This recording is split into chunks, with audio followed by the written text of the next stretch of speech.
हम यहाँ पे पहले देखेंगे कि आज के लेक्चर में हमारा जो लेक्चर है 7 PM to 9 PM, इसके बीच बीच हम क्या चीज़ें कवर करेंगे। हम अब नॉर्मल बिहेवियर के बारे में डिस्कस करेंगे, ठीक है।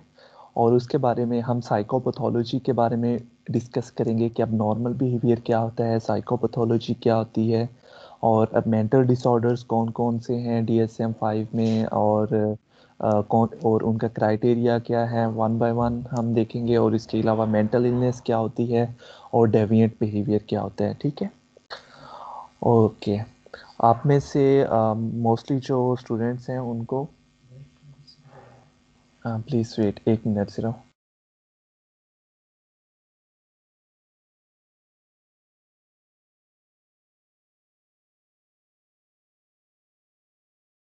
जी, ओके। आप सब लोगों में से, सॉरी एक्सक्यूज, ओके स्टार्ट करते हैं। आप लोगों में से काफ़ी जो स्टूडेंट्स हैं वो उनकी प्रैक्टिकल हो चुकी होगी, एक्सपीरियंस हो चुका होगा हॉस्पिटल्स का। वहाँ पे मेंटल डिसऑर्डर्स के साथ बहुत सारे लोग आते हैं, ठीक है। तो हम ये देखते हैं कि what do we mean by mental disorders, कि हमारा मतलब क्या होता है जब हम मेंटल डिसऑर्डर का एक वर्ड यूज़ करते हैं। उस वर्ड का क्या मतलब होता है, हम कैसे मेंटल डिसऑर्डर को इन अ कम्प्रीहेंसिव वे एक्सप्लेन कर सकते हैं। देखिए ना, जितने भी मेडिकल डिसऑर्डर्स हैं, फिजियोलॉजिकल डिसऑर्डर्स हैं, उनको हम बहुत, जितने भी मेडिकल डॉक्टर्स हैं, साइंटिस्ट हैं, वो बहुत अच्छे तरीके से अपने जितने भी डिसऑर्डर्स हैं, जितने भी डिजीज़ेज़ हैं, चाहे वो किडनी रिलेटेड हो, या फिर इन्फेक्शन हो किसी किस्म का, या बैक्टीरियल इन्फेक्शन हो, या फिर ब्रेन हेमरेज हो, हार्ट अटैक हो, बहुत अच्छे तरीके से और एविडेंस बेस्ड पे वो अपनी डिजीज़ को कैटेगराइज किया हुआ है उन लोगों ने, ठीक है। और उनके पास बहुत अच्छी अच्छी एक्सप्लेनेशंस भी हैं, और एक्सपेरिमेंटल बेस्ड उनके पास एक्सप्लेनेशंस हैं। तो ऐसे ही जितने भी मेंटल डिसऑर्डर्स हैं, ये हमारे 19th सेंचुरी में इन पे काम होना शुरू हुआ है, ठीक है। जब इंडस्ट्रियल रेवोल्यूशन आई हमारी इस अर्थ पे, इंडस्ट्रियल रेवोल्यूशन आई है, उसके बाद से मेंटल डिसऑर्डर्स के बारे में ज़्यादा काम करना शुरू किया है। जो फिर अमेरिकन साइकोलॉजिकल एसोसिएशन ने DSM पे काम किया, DSM आई, उसके बाद DSM 1 2 3 4 5, आजकल हमारे पास फिफ्थ वर्जन है। और अभी जो DSM 6 पे भी काम हो रहा है, ठीक है, वो भी डेवलप हो जाएगी। तो यहाँ पे हमें देखने वाली ये बात है कि अभी तक देखें, DSM आया, DSM 1 आया, 2 आया, कहीं ना कहीं फिर भी हमारे पास एक्सपेरिमेंटल बेस्ड पे कहीं ना कहीं मेंटल इलनेसेस पे कमी है। हमारे पास नॉलेज है, हम अब नॉर्मल बिहेवियर को असेस नहीं कर पा रहे, या फिर हम अब नॉर्मल बिहेवियर को सही तरीके से डिफाइन नहीं कर पा रहे कि अब नॉर्मल बिहेवियर और नॉर्मल बिहेवियर के दरमियान एक्चुअल फ़र्क क्या चीज़ है, ठीक है। हमारे पास एक्सप्लेनेशंस बहुत सारी हैं, हमारे पास थ्योरीज बहुत सारी हैं, लेकिन इन अ कम्प्रीहेंसिव वे हम अभी तक कोई एक 100% जिसे कहते हैं डिफाइन नहीं कर पा रहे कि अब नॉर्मल बिहेवियर क्या चीज़ है और नॉर्मल बिहेवियर क्या चीज़ है, ठीक है। तो हमने पढ़ा होगा काफ़ी, एक थ्योरी निकलती है, उसको क्रिटिसाइज़ करने के लिए बहुत सारी पीछे थ्योरीज हैं जो क्रिटिसाइज़ करती हैं उनके कॉन्सेप्ट्स को। फिर उन क्रिटिसिज्म को ख़त्म करने के लिए नई थ्योरीज निकलती हैं, ठीक है।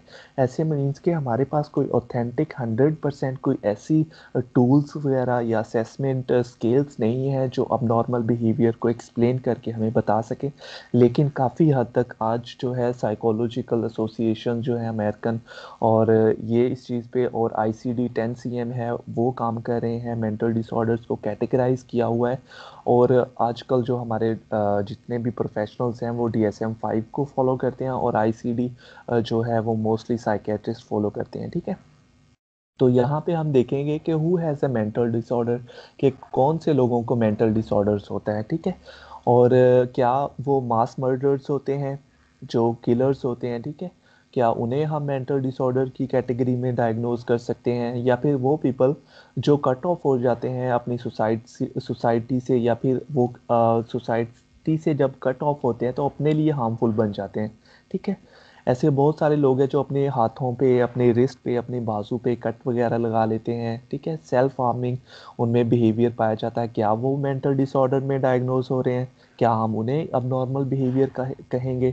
या फिर पीपल जो अटेंशन नहीं पे कर पाते, जैसे हमारे ऑटिज़म के बच्चे हैं, ADHD के बच्चे हैं, उनमें अटेंशन डेफिशिएंसी होती है, और उनमें कंसंट्रेशन नहीं होता, क्या हम उनके बिहेवियर को या वैसे लोगों को हम मेंटल डिसऑर्डर कहेंगे, ठीक है, कि ये मेंटल डिसऑर्डर में डायग्नोस्ड हैं। तो इसकी जो एक क्लियर कट जो अभी तक हमारे पास डेफिनेशन आई या डिफाइन किया है किसी चीज़ ने हमारे अबनॉर्मल बिहेवियर को, वो 4 डीज हैं, ठीक है। हमारे पास एक 4 डीज का एक अबनॉर्मल बिहेवियर को असेस करने का एक 4 डीज है, 4 डीज हैं, जिसमें फर्स्ट डी है वो डिफाइन कर रही है डेविएंस को, और second D stands for dysfunction, third D stands for danger and fourth D stands for distress. जितने भी साइकोलॉजिस्ट हैं उनके ओपिनियन के अकॉर्डिंग जो इम्पोर्टेंट पॉइंट ऑफ व्यूज़ हैं जो अब नॉर्मल को नॉर्मल से डिफरेंशिएट करते हैं, वो ये 4 डीज हैं, ठीक है। This is because some people might have only 1 D dysfunction with such as being distracted और अपसेट, ठीक है। कि डिस्ट्रैक्शन का क्या मतलब होता है, वो बंदा डिस्ट्रैक्ट हो चुका है या अपसेट है, तो हम उस अगर हमने किसी भी पर्सन को अबनॉर्मल बंदा जो है वो डायग्नोज करना है, तो हमें मस्त देखना चाहिए कि वो पर्सन इन 4 डीज पे लाई कर रहा है, ठीक है, इनके क्राइटेरिया पे। तो आगे हम देखते हैं कि कौन कौन से वो 4 डीज हैं। जो पहला डी है वो स्टैंड्स फॉर डेविएंस। डेविएंस का मतलब ये है कि refers to the ideas that thought, emotion and behaviors we define as abnormal deviate from those deemed acceptable by society। Means के हमारी जितनी भी सोसाइटी के नॉर्म्स हैं, कल्चर्स हैं, इसके अकॉर्डिंग क्या बंदा वो बिहेव कर रहा है। जैसे पाकिस्तानी सोसाइटी है, यहाँ पे नॉर्म्स और कल्चर्स क्या हैं कि बड़ों की रिस्पेक्ट करो, छोटों से प्यार करो, ठीक है, या फिर लड़ाई झगड़ा नहीं करना। और हम क्या करते हैं, हमारी अगर ड्रेसिंग की तरफ आ जाए, हमारे कल्चर में ड्रेसिंग है कि हम शलवार कमीज़ पहनते हैं या पैंट शर्ट पहनते हैं, और फीमेल्स के लिए भी जीन्स शर्ट्स हैं, ठीक है, लॉन्ग शर्ट्स हैं, और उसके बाद शलवार कमीज़ है, कुर्ते हैं, ठीक है, एट्सेट्रा टाइप की ऐसी ड्रेसिंग है। ये हमारे कल्चरल नॉर्म्स हैं, ठीक है। जो हम जो फीमेल्स हैं वो अपनी फैमिली में मतलब कि ज़्यादा इतना बाहर नहीं जाती, ये नॉर्म्स हैं। वो बड़ों की रिस्पेक्ट करती है, ठीक है, और खाना वगैरह बनाती है। जो मेल्स हैं वो बाहर निकल के उनके लिए अर्निंग करते हैं, ये हमारे कल्चरल नॉर्म्स हैं।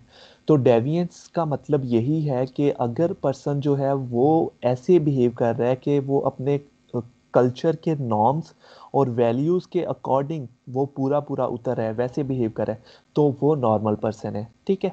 अगर वो यहाँ पे पाकिस्तानी सोसाइटी में अगर हम देखें कि जैसे अमेरिकन वेस्टर्न कंट्रीज़ में कल्चर है कि वो लड़के जो हैं वो अपने कानों में, अपने नाक में वो एक सुराख करवा लेते हैं, ठीक है, जिसे कहते हैं छेदना।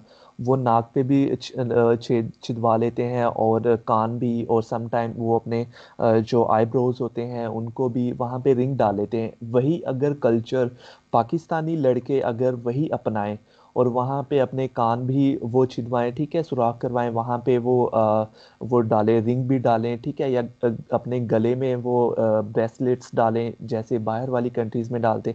तो यहाँ के लोग वो कल्चरल नॉर्म्स के अकॉर्डिंग नहीं बिहेव करे, इट्स मीन कि हम कहेंगे कि ये बंदे का बिहेवियर ठीक नहीं है, कि why are you being like this, तुमने कान में क्यों वो रिंग डाला हुआ है, या तुमने क्यों नाक में रिंग डाला हुआ है। यहाँ पे फीमेल्स जस्ट ये पैटर्न फॉलो कर रही हैं कल्चर का, मेल नहीं कर रहे।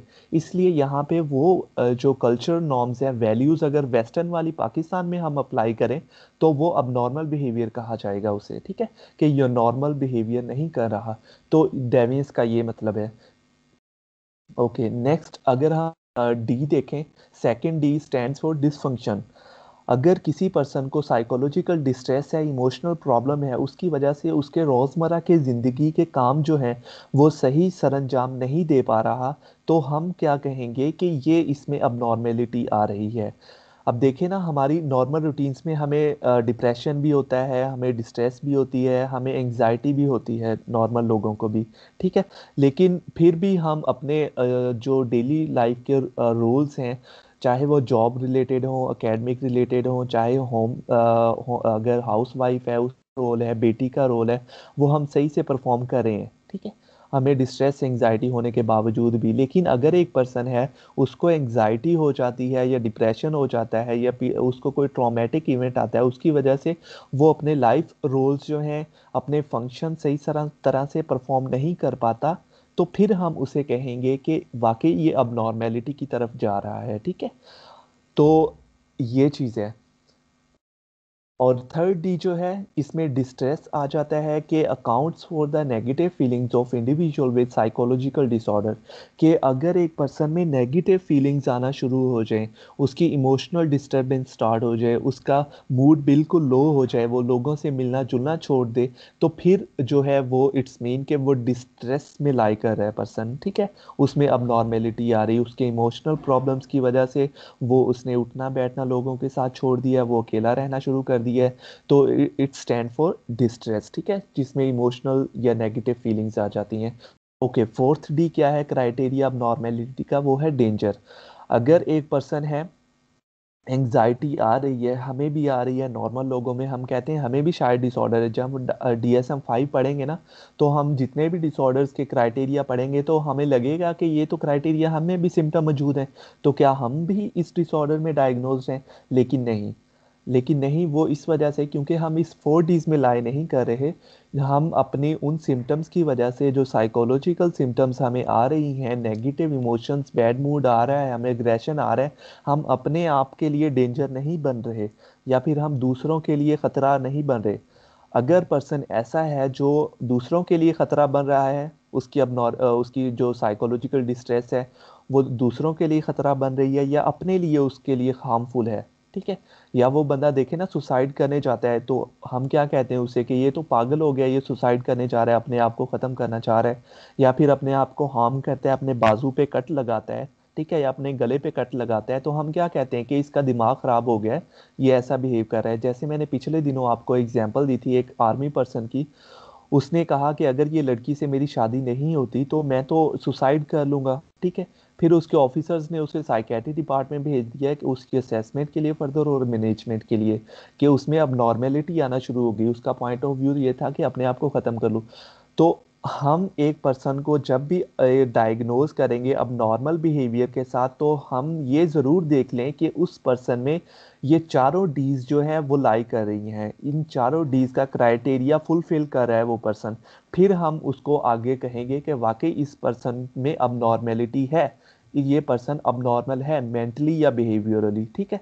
तो मेरे यहाँ पे बताने का, इन 4 Ds के बताने का मकसद यही था कि आप लोगों को ये चीज़ हो जाए, जब DSM-5 पढ़ेंगे तो उस काफ़ी सिम्टम हम हमें डिस्टर्ब करना शुरू कि ये तो मुझ में भी पाई जाती हैं, क्या वाकई मुझ में भी ये डिसऑर्डर है? लेकिन नहीं, क्योंकि ये जब तक हम इन 4 Ds पे लाई नहीं करेंगे, इनके क्राइटेरिया पे पूरा नहीं उतरेंगे, तो तब तक हम अपने आप को या फिर किसी भी पर्सन को अब नॉर्मल नहीं कह सकते। ओके, चले हम आज के लेक्चर की तरफ चलते हैं। हमारा जो लेक्चर है उसमें DSM-5 हम डिस्कस करेंगे, उसके DSM-5 के डिसऑर्डर्स। सबसे पहला डिसऑर्डर हम जो आज का हमारा सिलेबस है वो आ जाता है सब्सटेंस रिलेटेड डिसऑर्डर। काइंडली आप में से मुझे बताएंगी कि आप में से किसी ने सब्सटेंस रिलेटेड डिसऑर्डर के किसी पेशेंट के साथ डील किया हो, या फिर ऐसे सब्सटेंस वाले जो पर्सन है उनका बिहेवियर हो, एडिक्टिव बिहेवियर हो, वो लोग देखे हो आपने, कभी आपका चांस बना हो किसी ड्रग सेंटर जाने का। आप में से किसी का एक्सपीरियंस है इन डिसऑर्डर्स के साथ? जी मिस आयशा, बतूल, या फिर नाइला नवाज, इमरा खान। जी sir, I Miss Naila. I have experienced of addiction center. Okay, that is good. Okay, miss Amra, आपका कोई एक्सपीरियंस है नहीं, ड्रग मेरा वाले एक्सपीरियंस डील करने का नहीं है, लेकिन मैंने देखे हैं। लाइक मैंने जब इंटर्नशिप की थी हॉस्पिटल में, तो हाँ हाँ ऐसे पेशेंट्स आते थे, जैसे जैसे अल्कोहल अब्यूज के पेशेंट्स होते हैं, तो उनको फिट्स पड़ना शुरू होते हैं जब वो छोड़ते हैं। हाँ हाँ सी। तो एक पेशेंट मैंने देखा था कि जो हंसता ही चला जा रहा था, उससे अपनी हंसी कंट्रोल नहीं हो रही थी, और ये उसको हाँ हाँ फिट सी पड़ा हुआ सी था। तो that was see see quite see. Strange for me. तो वो तो साइकियाट्रिस्ट ही डील करते हैं जो एडिक्शन के केसेस होते हैं। देखे हैं एडिक्शन यूनिट, हम्म। देखा है कैसे पेशेंट मतलब बात कैसे करते हैं और क्यों एडिक्शंस की तरफ जाते हैं, इस किस्म की बातें सुनी है, लेकिन कभी डील नहीं किया, साइकोथेरेपी वगैरह नहीं दी है। सही सही, ठीक है। चलें, ठीक है। अच्छा, अब देखें हमारे हॉस्पिटल्स में हमने इंटर्नशिप की होती है, जैसे आमरा खान ने बताया हमें और मिस नाइला नवाज़ ने भी बताया, आई थिंक आयशा बतूल भी एक्सपीरियंस कर चुकी हैं ऐसे पेशेंट के साथ। तो ये देखें, ऐसे पेशेंट जो होते हैं ना, डिफरेंट डिसऑर्डर्स के साथ आते हैं। एडिक्शन तो उनको मतलब कि हम कैसे डायग्नोज करेंगे कि कौन सा पेशेंट कौन से डिसऑर्डर के साथ है। ड्रग्स अलग अलग किस्म की हैं और उनकी कैटेगरीज भी अलग अलग हैं और उनके अकॉर्डिंग फिर डिसऑर्डर्स भी बने हुए हैं, ठीक है। तो आज का जो हमारा लेक्चर है वो मोस्टली जो होगा वो अल्कोहल डिसऑर्डर्स पे होगा, ठीक है। तो इसमें हमें देखने वाली ये बात है कि after this activity each participant will have a better understanding of proper clinical term describing substance related and addictive disorder. अच्छा, आमरा खान ने यहाँ पे, सॉरी मैं लेक्चर ख़त्म यहाँ पे थोड़ा कट ऑफ कर रहा हूँ। आपकी बात में मैं कहना चाह रहा हूँ कि ये जो अपने आते हैं ड्रग एडिक्शन वाले जितने भी डिसऑर्डर के पेशेंट आते हैं, इनको साइकेट्रिस्ट या अकेला डील नहीं करता, बल्कि साइकोलॉजिस्ट का बहुत बड़ा रोल होता है इसमें। जब भी कोई भी मेंटल डिसऑर्डर के साथ या फिर एडिक्टिव बिहेवियर के साथ कोई भी पेशेंट हॉस्पिटल में एंटर होता है, तो सबसे पहले उसे साइकोलॉजिस्ट के पास भेजा जाता है, क्योंकि उसका डायग्नोसिस उसकी जो अपना इनिशियल जो उसकी असेसमेंट करता है वो साइकोलॉजिस्ट करता है, ठीक है। उसने साइकेट्रिस्ट को बताना होता है कि इसने इसका ये डायग्नोसिस है और ये ले रहा है, ड्रग्स वगैरह यूज़ कर रहा है, और फिर उसकी कॉजेज भी बताता है, ठीक है। तो उसकी पूरी बिहेवियरल मैनेजमेंट, उसकी जो मोटिवेशनल असेसमेंट और मोटिवेशनल बिल्डिंग, ये सारा साइकोलॉजिस्ट का रोल होता है। जो साइकेट्रिस्ट होता है वो जस्ट जो होता है जितने भी ड्रग विड्रॉल के पेशेंट आते हैं उनके साथ जस्ट डील करते हैं। विड्रॉल के पेशेंट में उसमें कोई फिजियोलॉजिकल सिम्टम्स आना शुरू हो जाती हैं, इस वजह से उनको मेडिसिन की ज़रूरत होती है, उसके नशे की वो जो एक कहते हैं रिलैप्सेस आते हैं, उसको ख़त्म करने के लिए जस्ट मेडिसिन चाहिए होती हैं। बाकी जितनी मैनेजमेंट होती है वो साइकोलॉजिस्ट करते हैं, ठीक है। तो इसलिए हमें ये पढ़ना बहुत ज़रूरी है कि अल्कोहल वाले या फिर बाकी जितने भी कैटेगरीज हैं वो कौन कौन से डिसऑर्डर्स होते हैं। जैसे यहाँ पे आपको सिम्टम्स हम बताएंगे कि कौन कौन सी सिम्टम्स होती हैं और सिम्टम के अकॉर्डिंग हम डायग्नोसिस करेंगे। फिर उसके बाद हम सिम्टम्स के अलावा एटियोलॉजी भी करेंगे कि डिफरेंट साइकोलॉजिकल मॉडल्स जो हमारे पास हैं उनके अकॉर्डिंग हम कॉजेज फाइंड आउट करेंगे इन डिसऑर्डर्स की कॉजेज क्या क्या हो सकती हैं, ठीक है। और उन कॉजेज को हम एटियोलॉजी। अच्छा, हम यहाँ पे देख लेते हैं कि DSM-5 में एक्चुअल जो सब्सटेंस रिलेटेड डिसऑर्डर्स हैं वो कितनी किस्म के हैं, ठीक है। पहली किस्म है वो अल्कोहल रिलेटेड डिसऑर्डर है, और सेकंड जो टाइप है वो है sedative hypnotic anxiety substance use disorder. इसमें हर एक कैटेगरी में उसकी सब टाइप्स ऑफ डिसऑर्डर्स हैं, वो आगे हम फर्दर देखते हैं। थर्ड जो है कैटेगरी वो है टोबैको यूज डिसऑर्डर्स। फोर्थ है इनहेलेंट यूज डिसऑर्डर। फिफ्थ है कैनबिस यूज डिसऑर्डर। सिक्स्थ है कैफीन यूज डिसऑर्डर। सेवंथ है ओपियोइड्स यूज डिसऑर्डर। 8 पे आ जाता है हाल्यूसिनेशन एंड रिलेटेड डिसऑर्डर। और 9th पे लास्ट वन होता है DSM स्टिमुलेंट रिलेटेड डिसऑर्डर। जितने भी डिसऑर्डर हैं सब्सटेंस रिलेटेड, ये कैटेगरीज DSM-5 में उन्होंने डायग्नोसिस उनका दिया हुआ है। तो आज जो डिस्कस करेंगे वो अल्कोहल रिलेटेड डिसऑर्डर होगा, ठीक है। ओके, अल्कोहल यूज सबसे पहले हम देख लेते हैं कि हमारे पाकिस्तान में कितने मतलब कि अल्कोहल यूज हो रही है, इसकी इसकी सिग्निफिकेंस क्या है हमारे पढ़ने की।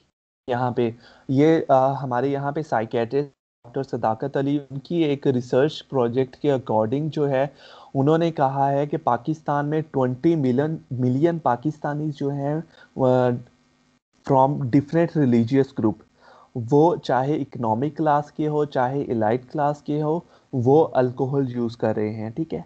उनमें से जो 10% पॉपुलेशन है पाकिस्तान की वो रेगुलर ड्रिंकर है, वो इस अल्कोहल डिसऑर्डर से डायग्नोज्ड है, 10% पॉपुलेशन पाकिस्तान की, ठीक है। तो इसलिए हमारी सिग्निफिकेंस जो है इनकी पढ़ने की बहुत ज़्यादा है।